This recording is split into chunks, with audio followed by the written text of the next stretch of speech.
नमस्कार दोस्तों, एक बार फिर से स्वागत है आप सभी का एग्री हब जेट इंस्टीट्यूट के डिजिटल प्लेटफॉर्म पर। जैसा कि हमें पता है साथियों, चल रही है राजस्थान जीके के अंदर अपवाह तंत्र की क्लासें और इसी क्रमबद्धता के साथ आज जो हम नदी करने वाले हैं अपवाह तंत्र के अंदर वह है साथियों बाणगंगा नदी। ये बाणगंगा नदी को आंतरिक अपवाह तंत्र के अंदर भी पढ़ते हैं और इसी नदी को बंगाल की खाड़ी के अपवाह तंत्र के अंदर भी पढ़ते हैं। जानेंगे यह कारण आज की इस क्लास में कि बाणगंगा नदी को आंतरिक अपवाह तंत्र नदी के अंदर क्यों पढ़ते हैं और उसके साथ साथ ही इसी नदी को बंगाल की खाड़ी के अपवाह क्षेत्र के अंदर क्यों रखा जाता है। चलिए साथियों, आज की हमारी जो क्लास रहने वाली है बाणगंगा नदी पर रहने वाली है। जी हाँ, हम बाणगंगा नदी की बात कर रहे हैं। बाणगंगा नदी की बात कर रहे हैं साथियों। बाणगंगा नदी में आज हम जैसा कि हमें बताया कि आंतरिक अपवाह तंत्र की नदी है या फिर ये बंगाल के खाड़ी की नदी है, इसके बारे में जानेंगे। बाणगंगा नदी राजस्थान के 3 जिलों के अंदर बहती है। कितने जिलों के अंदर? 3 जिलों के अंदर बहती है। जयपुर, दौसा और भरतपुर, इन तीनों जिलों के अंदर यह नदी का बहाव क्षेत्र है। इसी बहाव क्षेत्र को जानेंगे कि नदी जो है कहां से उद्गम होती है और कहां पर जाकर यह विलुप्त होती है और इसके अंतिम विलुप्त बिंदु को भी जानेंगे। चलिए साथी,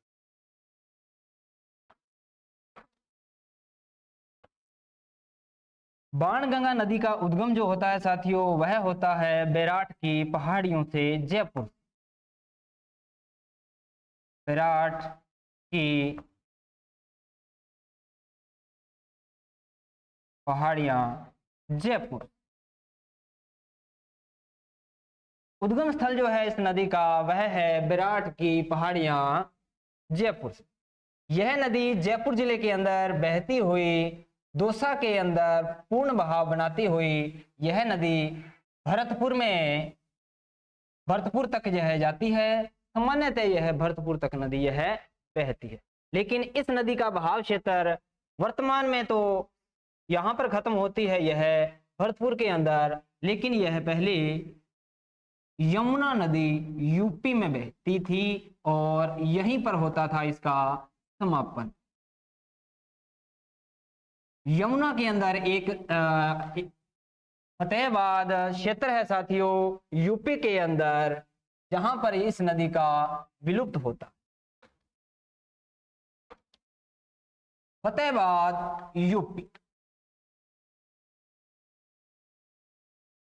फतेहाबाद यूपी, फतेहाबाद यूपी में यह अंतिम रूप से विलुप्त होती है बाणगंगा नदी और वर्तमान के अंदर यह विलुप्त हो जाती है सामान्यतः भरतपुर डिस्ट्रिक्ट के अंदर।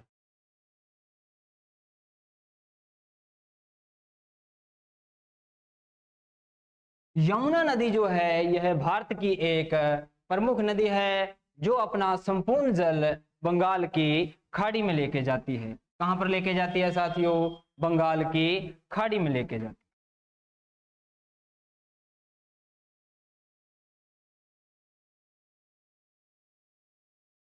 बंगाल की खाड़ी। इसी नदी के किनारे पड़ेंगे कुछ सभ्यता और कुछ प्रमुख स्थान, और इस नदी पर जो प्रमुख बांध हैं उन बांधों को भी चर्चा करते हैं।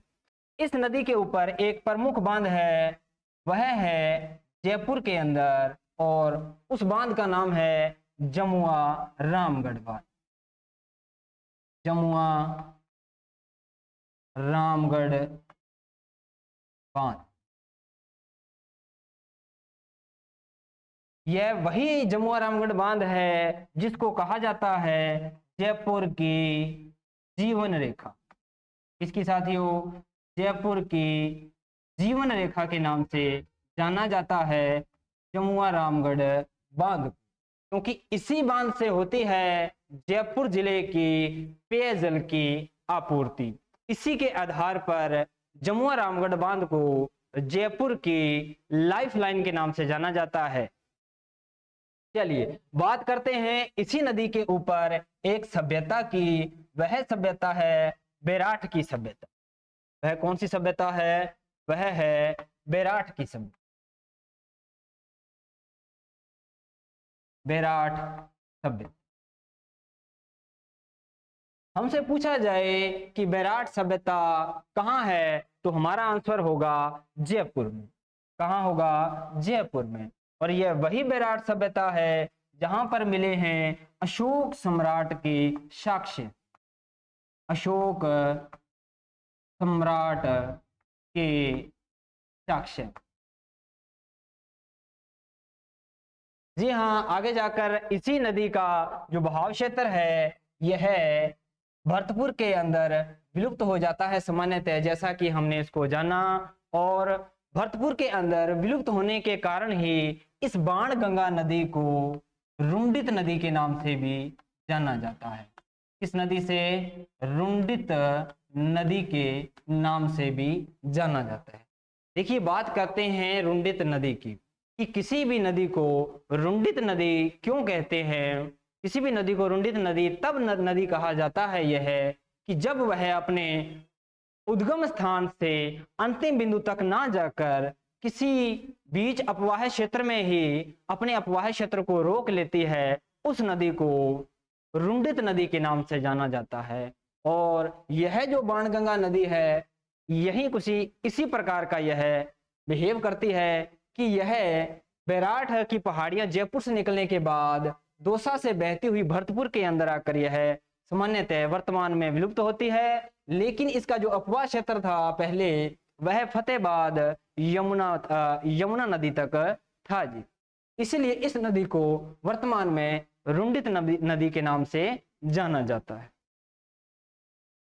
चलिए साथियों, बात करते हैं इसी नदी के किनारे एक दौसा और जयपुर के अंदर पहाड़ियां हैं, कालाखो की पहाड़ी।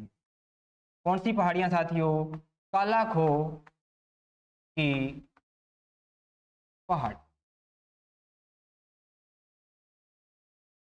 कालाखो की पहाड़ी। यह कालाखो की पहाड़ियां बाणगंगा से संबंधित है, क्योंकि इसी कालाखो की पहाड़ियों की तलहटी के अंदर एक प्रमुख बांध है। कौन सा बांध है? एक प्रमुख बांध है। उस बांध का नाम है कानोता बांध। कौन सा बांध साथियों? कानोता बांध के नाम से जाना जाता है। एक बात का विशेष ध्यान रहे कि कानोता बांध के अंदर जो जल एकत्रित होता है वह बाणगंगा नदी का जल नहीं होता। तो यह जल कहां से आता है? यह पानी जो इकट्ठा होता है इस बांध के अंदर वह है कालाखो की पहाड़ियों से। जब इस पे वर्षा होती है तो इसी पहाड़ियों की तलहटी के अंदर यह बांध है और यहीं से होता है, यहां इसका पानी एकत्रित होता है। कानोता बांध कहां पर है? तो यह कालाखो की पहाड़ियों की तलहटी में स्थित है। चलिए, अब इसका जो बहाव क्षेत्र है, इसका जो बहाव क्षेत्र है यह भरतपुर तक आता है। और भरतपुर के अंदर एक अभयारण्य है, केवला देवी घना पक्षी विहार। कौन सा साथियों? केवला देवी घना पक्षी विहार। केवला देवी घना पक्षी विहार के अंदर एक बांध है, उस बांध का नाम है अजान बांध। क्या बांध है? नाम का अजान बांध। अजान बांध के अंदर जो जला आपूर्ति की जाती है, इस अजान बांध के अंदर जो जला आपूर्ति की जाती है बाणगंगा नदी से, वह भरतपुर के अंदर केवला देवी घना पक्षी विहार क्षेत्र के अंदर अजान बांध में जला आपूर्ति की जाती है।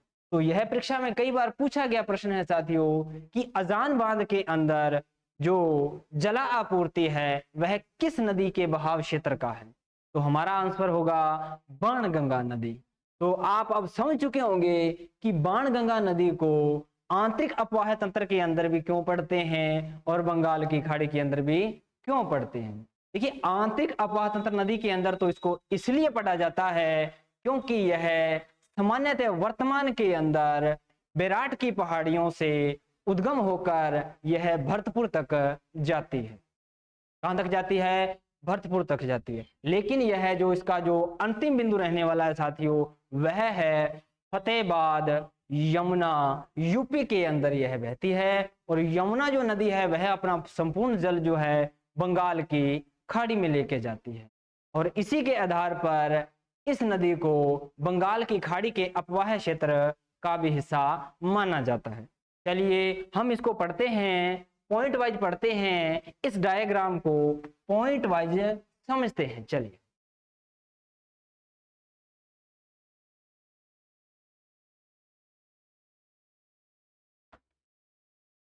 प्रमुख रूप से याद रखना है हमने इस नदी के उपनाम।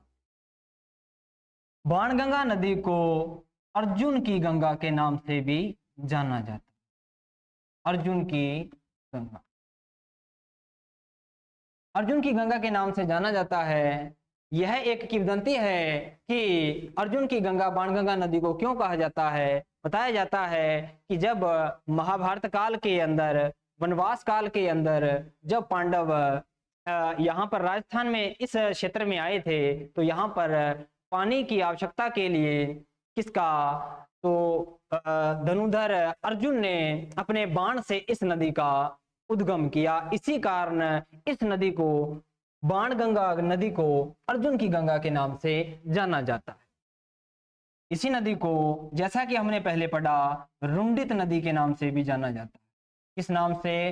रुंडित नदी के नाम से भी जाना जाता है, क्योंकि यह वर्तमान के अंदर इलाहाबाद यमुना के अंदर न मिलकर भरतपुर के अंदर ही रुक जाती है। इसलिए इसको क्या कहा जाता है? रुंडित नदी के नाम से जाना जाता है। इसी नदी को एक अन्य नाम ताला नदी के नाम से भी जाना जाता है। ताला नाम के नाम से इस नदी को क्यों जाना जाता है? क्योंकि बैराठ की जो पहाड़ियां हैं, बैराठ की पहाड़ियां, बैराठ की पहाड़ियों के पास एक नजदीकी क्षेत्र है, छोटा कस्बा है, और वह है ताला गांव। ताला गांव। इसीलिए इस बाणगंगा नदी को इस ताला गांव क्षेत्र से उद्गम होने के कारण ताला नदी के नाम से भी जाना जाता। जैसा कि हमने पढ़ा, उद्गम कहां से? बैराठ की पहाड़ियों। कहां से? बैराठ की पहाड़ियां, जयपुर से।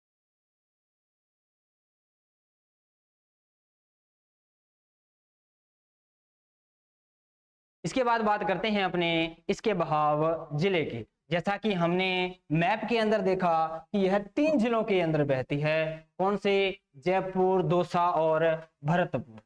3 जिलों के अंदर जयपुर, दौसा और भरतपुर की। बात करते हैं इसके विलय या विलुप्त होने की, तो 2 सामान्य तथ्य याद रखना है कि फतेहाबाद यमुना में मिलती है, यह सत्य है। और वर्तमान के अंदर भरतपुर सीकरी क्षेत्र के अंदर यह विलुप्त होती है। इसी के आधार पर इस नदी को रुंडित नदी के नाम से जाना जाता है। किस नदी के नाम से? रुंडित नदी के नाम से जाना जाता है। वेरी वेरी मोस्ट इंपोर्टेंट याद रखना है, बाणगंगा के रुंडित नदी का उपनाम साथियों। इसी नदी पर एक बांध की बात की साथियों अपनों ने, वह बांध था जमुआ रामगढ़ बांध।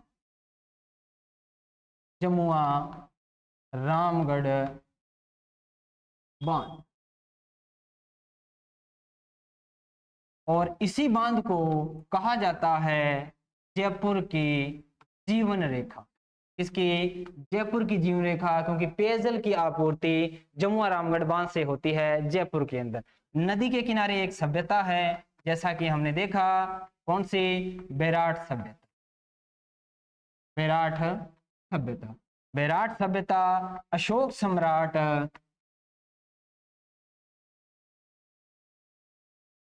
के साक्ष्य मिले हैं। यहाँ पर एक प्रमुख बिंदु और है इसका, वह है यह सभ्यता जो है वह बौद्ध धर्म से संबंधित है। बौद्ध धर्म से संबंधित है। पूछा जाता है कई बार कि विराट सभ्यता है यह किस धर्म से संबंधित है? तो बौद्ध धर्म से संबंधित की बात हम कर चुके हैं कि नदी के किनारे सभ्यता विराट सभ्यता है। और नदी के सहारे जयपुर से दौसा तक एक पहाड़ियां थी जो अभी बात की हमने, उन पहाड़ियों का नाम था कालाखो की पहाड़ियां। कालाघोड़ की पहाड़ियों के तलहटी में एक बांध भी पड़ा था, उस बांध का नाम था कानोता बांध। क्या नाम था जी? कानोता बांध। जी हाँ, कानोता बांध वही बांध है जहां पर राजस्थान का सर्वाधिक मछली उत्पादन होता है। मछली उत्पादन, राजस्थान का सर्वाधिक मछली उत्पादन किस बांध से होता है? कानोता बांध से, जो कि कहां पर है? कालाखो की पहाड़ियों की तलहटी पर है। इस नदी का जो बहाव क्षेत्र है बाणगंगा नदी का, यह केवला देवी घना पक्षी विहार के अंदर स्थित है। बांध एक अजान बांध, इसी के अंदर होती है जला आपूर्ति। यह बात भी अपने कर चुके हैं साहब। चलिए साथियों, आज के इस बाणगंगा नदी की आशा करते हैं आपको समझ में आया होगा, और अपना जो अनुभव किया है आपने अपने कमेंट बॉक्स में बताना। और इसी नदी को, जो स्टार्टिंग का जो प्रश्न रहा हमारा कि इस नदी को आंतरिक अफवाह तंत्र की नदी क्यों कहा जाता है, और कभी बार इसको बंगाल की खाड़ी के अंतर भी माना जाता है।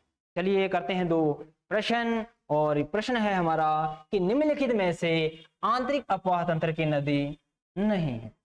नहीं को सर्कल करना है क्योंकि परीक्षा हॉल में यह नहीं दिखता नहीं है, इसलिए इसको राउंड करना है। जी हाँ, हमारा पहला ऑप्शन है घग्गर नदी, दूसरा है कांतली नदी, तीसरा है मेंथा नदी, और नंबर 4 है हमारा बाणगंगा नदी। तो हमने देखा कि घग्गर नदी आंतरिक अफवाह क्षेत्र की सबसे लंबी नदी है, जो कि हमने हमारी पिछली क्लास के अंदर देखा।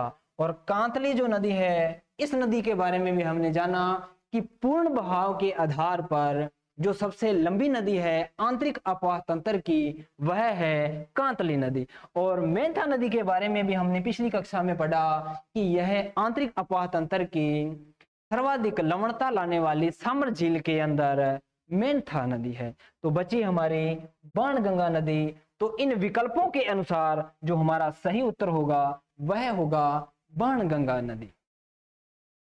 इसी प्रकार से अगले प्रश्न को देखते हैं। अगले प्रश्न में हम देखते हैं कि प्रश्नों के विकल्प कुछ इस प्रकार के।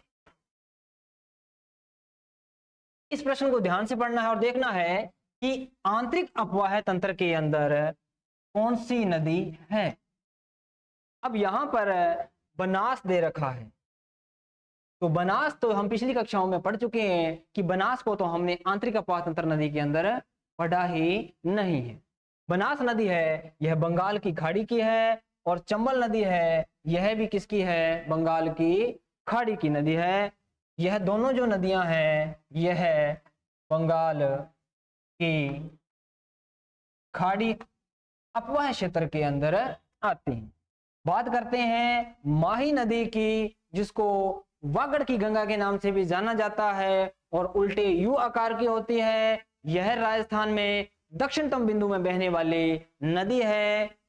चलिए साथियों, तो यह भी कच्छ के रण में जाकर समाप्त हो जाती है। कच्छ के रण में, कच्छ के रण में जाकर यह समाप्त हो जाती है। उसके बाद में यह गुजरात से बहती हुई कहां पर चली जाती है? अरब सागर में चली जाती है। तो हमारा जो ऑप्शन होगा इसके अकॉर्डिंग वह होगा बाणगंगा नदी। कौन सा साथियों? बाणगंगा नदी। यानी कि बाणगंगा नदी को हम आए हुए प्रश्नों के विकल्प के अनुसार देखेंगे कि यह बंगाल की खाड़ी का हिस्सा है या फिर आंतरिक अफवाह तंत्र की। चलिए साथियों, आज की क्लास में इतना ही। आशा करता हूं कि आपके इस कंफ्यूजन का दूर हुआ होगा कि बंगाल की खाड़ी के अंदर पड़ने वाले जो बाणगंगा नदी है उसी को आंतरिक अफवाह तंत्र नदी के अंदर क्यों पढ़ा जाता है। चलिए मिलते हैं अपने नेक्स्ट क्लास के अंदर। तब तक के लिए जय एग्री हब, जय हिंद।